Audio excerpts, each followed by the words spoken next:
Ümummilli liderimiz Heydər Əliyevin "Təhsil millətin gələcəyidir" devizini əldə rəhbər tutan ölkə prezidenti cənab İlham Əliyevin siyasi hakimiyyətinin ilk illərindən təhsilə diqqət və qayğısı göz önündədir. Neçə məktəblərin tikintisi, təmiri və lazımi avadanlıqlarla təchizatı məhz ölkə prezidentinin sərəncamı və Heydər Əliyev fondunun maliyyə dəstəyi ilə həyata keçirilir. Lakin görülən bu kimi tədbirlərə baxmayaraq, hələ də bəzi kənd məktəbləri bərbad vəziyyətdədir. Belə məktəblərdən biri də Ucar rayonu Qaracallı kənd bir saylı tam orta məktəbidir. Məktəb binasının özülü 1952-ci ildə qoyulub. Öz dövrü üçün münasib olsa da, illər ötdükcə bu məktəb binası istifadə müddətini başa vurduğundan binanın sement beton qatı ovulub tökülmüş, tavan və döşəməsi çürüyərək yararsız hala düşmüşdür.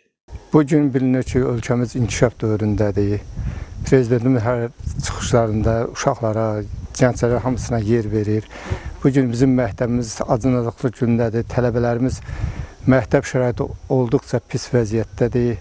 Təhsil almağa biz bu məktəbin hələ belə məktəb özü rayon üzrə, yəni bu şeylərdə irəlidə gedənlərdən də ancaq məktəb çox acınacaqlı gündədir. Tələbələrimiz təhsil ala bilmir.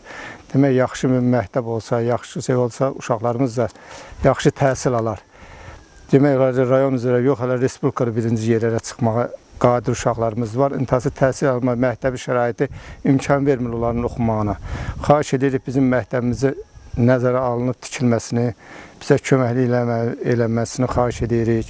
Bunların qaydına qalmaq lazımdır. Ona görə də xahiş edirik ki, bizim məktəbimizi nəzərə alınsın, uşaqların gələcəyi nəzərə alınmaq şərti ilə bizim köməklik olsun ki, bizim məktəbimiz tikilsin. Ucar rayonu Qaracallı kənd bir saylı tam orta məktəbində 400 nəfərdən çox şagird təhsil alır. Məktəbin infrastrukturu yox vəziyyətindədir. Sinif otaqları bərbaddır. Belə ki, tavan çox yerdən deşilib, döşəmələrə yamaqlar vurulub. Məktəbin sinif otaqlarının qapı pəncərəsi sıradan çıxıb. Məktəbin sanitar qovşağı demək olar ki, yoxdur. Vəziyyət olduqca acınacaqlıdır. Lakin bütün bunlara baxmayaraq məktəbin pedaqoji kollektivi vicdanla çalışır, şagirdlərin elmin sirlərinə yaxşı gələnmələri yolunda sözün həqiqi mənasında fədakarlıq göstərirlər. Mən 40 ildir bu məktəbdə işləyirəm. Gələn gündən, ilk gündən 85-ci ildə gəlmişəm. Bu məktəbi ilə eyni vəziyyətdə görmüşəm. Bu məktəbin tikintisi 52-ci ilə aiddir. Çox bərbad bir vəziyyətdədir. Artıq dərslərin keçirilməsi mümkün olmayan tərzə gəlmişdir. Pollarımız hamısı yamaq-yamaqdır. Müəyyən hündür materiallardan və yaxud da dəmirlərdən əllərindən nə gəlibsə onlardan pollara vurulub. Bu da uşaqların və müəllimlərin həyatlarını böyük bir təhlükəyə salır. Məktəbimizin tavanlarından bitlər yağır. Otaqlar hamısı pollar aralı-aralıdır. Onlardan parslar, sıçanlar ortalığa çıxır ki, bu da dərslərin keçirilməsinə və onların keyfiyyətli uşaqlara çatdırılmasına çox böyük ziyanlar vurur. Biz tam şəkildə unudulmuş bir əyalət kəndinə bənzeyirik. Cəlil Məmmədquluzadənin qəhrəmanlarının şalvarına oxşayır. Yamaq-yamaq bizim məktəbimizin otaqları, bizim məktəbin koridorları, hər bir şey. Keçən il bizim məktəbimizdə 15 nəfər şagird idi. 15 nəfər şagirddən 12 nəfəri ali məktəbə qəbul olundu. Onların üçü də müəyyən kolleclərə və s. Bu ilki ildə isə 15 nəfər deməli bu məktəbi qutardı. 15 nəfər uşaqdan ali məktəbə. Məsələn, birincisi Neft Akademiyasına qəbul olunan oldu. Universitetə 2 nəfər universitetə qəbul olundu.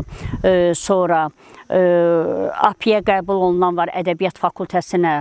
Yəni 15 nəfərdən 12 nəfəri qəbul olundu bu ilk ildə. Məktəbdə istilik sistemi qurulsa da, istifadəsi mümkün deyil. Qışda sinif otaqları odun sobası ilə qızdırılır. Sözü gedən məktəbin şagirdlərinin gözlərində ifadə olunan ümidsizliyi sözlə ifadə etmək mümkün deyil. Yeni, səliqəli, müasir avadanlıqlarla təchiz olunmuş sinif otaqları onlar üçün əlçatmaz xəyaldır. Kənd sakinlərinin xahişi ilə çəkdiyimiz bu kadrlar Ucar rayonu Qaracallı kənd bir saylı tam orta məktəbinin ürək ağrıdan vəziyyətinin göstəricisidir. Ümid edirik ki, regionların iqtisadi inkişafına dair dövlət proqramı üzrə aparılan tikinti quraşdırma işlərində sözü gedən kənd məktəbinin yenidən tikintisi təxirə salınmaz tədbir kimi həyata keçiriləcəkdir. Mais İbrahimov, Qərənfil Rzayeva, Azpress, Az saytı üçün.